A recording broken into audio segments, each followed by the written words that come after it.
Charles Dumont sat back in his seat, scrolling through emails on his sleek tablet. In his mid-40s, he wore polished shoes, a crisp suit, and a silver watch, his face bearing a permanent look of boredom.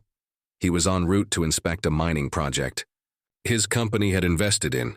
Nothing new, just another routine trip to the field. A few moments later, a man entered the cabin. He wore simple trousers, a loose jacket, and sandals. No assistant, no briefcase, no designer, anything. Just a calm expression and dust still clinging to the edges of his clothes. That man was Ibrahim Traoré, the president of Burkina Faso. But no one in the cabin noticed. That's how Traoré liked to travel. Quiet, low-key, no titles, no attention. He nodded politely to the crew and passengers as he made his way to seat 3B, right beside Charles. Charles looked up once, gave a short nod, and returned to his screen. But the moment Traoré sat down and folded his jacket on his lap, Charles wrinkled his nose and looked again, longer this time. He noticed the sandals, the dry hands, the plain clothes. Leaning toward the flight attendant, he whispered, "Excuse me, is there any chance I could change seats?" The attendant looked confused.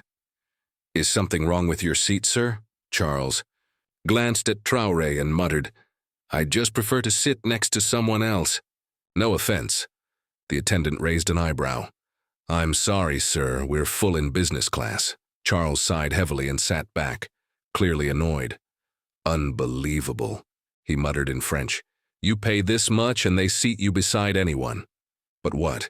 He didn't know, not yet, was that anyone was the head of the nation he was flying into. And by the time the plane landed, he would regret every word.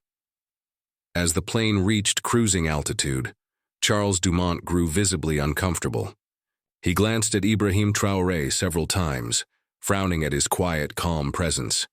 Traoré didn't say much. He simply sat still, looking out the window, his hands resting lightly on his lap. Charles shifted in his seat, huffed dramatically, and began speaking loudly into his phone's notes app, pretending to record memos.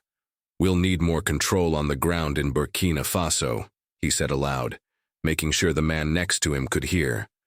"Locals are unpredictable. We need tighter contracts. They don't understand structure." He paused, glancing sideways. Traoré didn't react. Then Charles leaned toward the flight attendant again. Still no empty seats. She shook her head politely. Charles forced a laugh. "I guess I'll have to survive next to the village chief," he said in French, not knowing that. The passenger beside him understood every single word. Another passenger across the aisle glanced over, eyebrows raised. Something felt off. Soon dinner was served. Charles quickly took his tray and began to eat, not even offering a polite bon appétit. He asked for champagne and began to talk more, this time to the man on his left across the aisle, a French engineer. "The people there," Charles said, gesturing subtly, "are simple-minded. You offer them a clinic, a water pump. They'll hand over land without thinking. But these new leaders, these ones like in Burkina Faso, they're dangerous. Too much. Pride, no business sense." The engineer didn't respond. He was too busy staring at the man Charles had just insulted. That man was quietly slicing his bread, still saying nothing, still just watching, still waiting. At one point, the attendant returned and offered Traoré a drink. He smiled softly and said, "Just water, please." His voice was warm, deep, a tone that carried authority without force. The French engineer across the aisle stiffened. He recognized the voice.